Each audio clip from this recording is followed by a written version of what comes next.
Hi friends, welcome to my channel. Tirumala ఆలయానికి వెళ్ళని భక్తులు ఈ ఆలయానికి వచ్చి తమ ముక్కులను తీర్చుకుంటారు. ఈ ఆలయం ఆంధ్రప్రదేశ్లో పల్నాడు డిస్టిక్లో తెనాలిలో ఉంటుంది.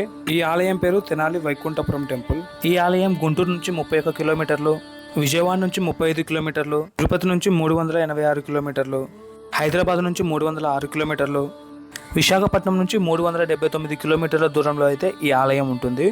ఈ ఆలయం టైమింగ్స్ శనివారం కాకుండా మిగతా రోజుల్లో ఉదయం 6 గంటల నుంచి 1 గంట వరకు మరియు సాయంత్రం 3 గంటల నుంచి 8 గంటల వరకు ఉంటాయి. ప్రతి శనివారం ఉదయం 5:30 నుంచి మధ్యాహ్నం 2 వరకు మరియు సాయంత్రం 3:30 నుంచి 9 వరకు ఈ ఆలయం తెరిచి ఉంటుంది. ఈ ఆలయం చరిత్ర తెలుసుకుంటే పూర్వం అరణ్యంలా ఉండే ఈ ప్రాంతానికి ఎలాంటి పేరు అనేది ఉండేది కాదు.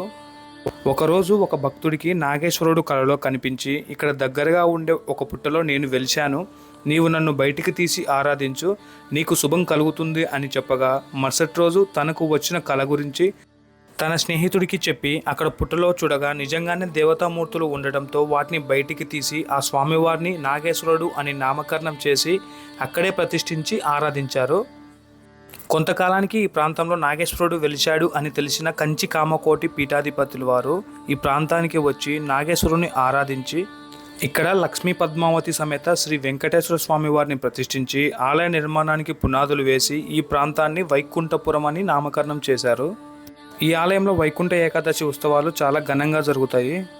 చుట్టుపక్కల రైతులు తాము పండించిన వరి పంట ఇక్కడికి తీసుకొని వచ్చి పరమాన్నం లేదా పాయసం వండి దేవుడికి నివేదన చేస్తారు. ఈ ఆలయంలో ప్రతి శనివారం నాగదేవుడికి పొంగలి నైవేద్యంగా పెట్టడం ఇక్కడి ఆచారం. ఈ ఆలయంలో స్వామివారిని చూడాలంటే ఉచిత దర్శనం ఉంటుంది. స్వామివారిని అంతరాలయంలో నుంచి దర్శించాలంటే ప్రతి మనిషికి 50 రూపాయలు చెల్లించవలసి ఉంటుంది. ఇంకా ఈ ఆలయంలో అష్టోత్తరం, అక్షరాభ్యాసం, నామకరణం, పొంగలి నివేదన, భారీ వాహనాల పూజ ఇంకా ఇలాంటివి చాలా ఉంటాయి. ఇది కాకుండా ప్రతి శుక్రవారం అభిషేక దర్శనం ఉంటుంది. ప్రతి మనిషికి 50 రూపాయలు చెల్లించవలసి ఉంటుంది. ఈ అభిషేక దర్శనం శుక్రవారం మాత్రమే చేస్తారు. అంతరాలయం లోపలికి మన మొబైల్స్ని తీసుకుపోనీరు, అందువల్ల మీకు ఆ వీడియో చూపించడం లేదు. అంతరాలయంలో స్వామివారిని దర్శించి మనం బయటికి రాగానే ఎదురుగానే పుట్ట కనపడుతుంది. ఇంకా ఈ ఆలయంలో చిన్న కోనేరు కూడా ఉంటుంది. ఇంకా వరాహస్వామి ఆలయం కూడా ఇక్కడే ఉంటుంది. ఇంకా ఈ ఆలయంలో నిత్య అన్నదానం కూడా జరుగుతూ ఉంటుంది. ఈ ఆలయానికి రావాలనుకున్న భక్తులు గుంటూరు నుంచి మరియు విజయవాడ నుంచి ఆర్టీసీ వారి బస్సులు అయితే ఉంటాయి.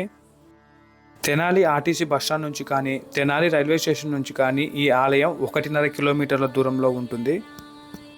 అంతరాలయంలో స్వామివారు ఇలా మనకు దర్శనమిస్తారు. ఈ వీడియో నా మొబైల్లో షూట్ చేసింది కాదు, భక్తి టీవీ ఛానల్ నుంచి నేను తీసుకున్నాను.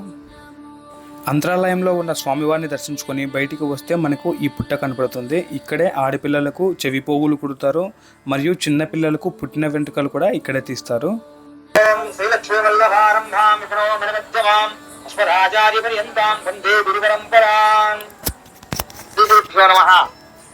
ఈ క్షేత్రం శ్రీ లక్ష్మీ పద్మావ సమేత శ్రీ వెంకటేశ్వర స్వామి వారి సన్నిధి వైకుంఠపుర క్షేత్రం తెనాలి పట్టణం. ఈ క్షేత్రం 1958లో ప్రారంభమైంది. 58లో ఈ వెలిసిన పుట్ట ఇక్కడ.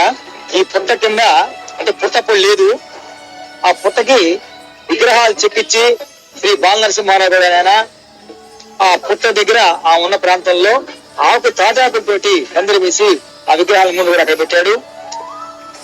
ఆ విగ్రహ 1972-74 దాకా పందిరి కింద ఉండే విగ్రహాలు కూడాను ఆ వెలిసిన ఆ పుట్ట ఆ విగ్రహాలని వెలిసి పుట్ట అలాగే పైకి లేపేసిన విగ్రహాన్ని. అప్పుడు 72లో 74లో స్వామివారిని తీసుకెళ్లి ఆ ముగ్గురిని లక్ష్మీ పద్మావతి వెంకటేశ్వర స్వామి వారిని లోపల ప్రతిష్ఠ చేశారు. అప్పటి నుండి ఇది వెలిసిన పుట్టగా ప్రసిద్ధి చెందింది. ఇక్కడికి నిత్యం పొంగళ్ళు, పుట్టుపోగులు, అన్నప్రాసనలు, అక్షరాభ్యాసాలు ఇవన్నీ కూడా ఈ పుట్ట దగ్గర జరుగుతూ ఉంటాయి. ఈ వాయిస్ ఆలయంలోని అర్చకుడి వాయిస్. ఈ వీడియో మీకు నచ్చినట్లయితే ఒక లైక్ ఇవ్వండి, నా ఛానల్ సబ్స్క్రైబ్ చేసుకోండి. Keep watching my channel. మీరు ఎవరైనా ముందుగా ఈ ఆలయాన్ని చూసినట్లయితే మీ అభిప్రాయాన్ని మాకు కామెంట్ రూపంలో తెలియజేయండి. Thank you.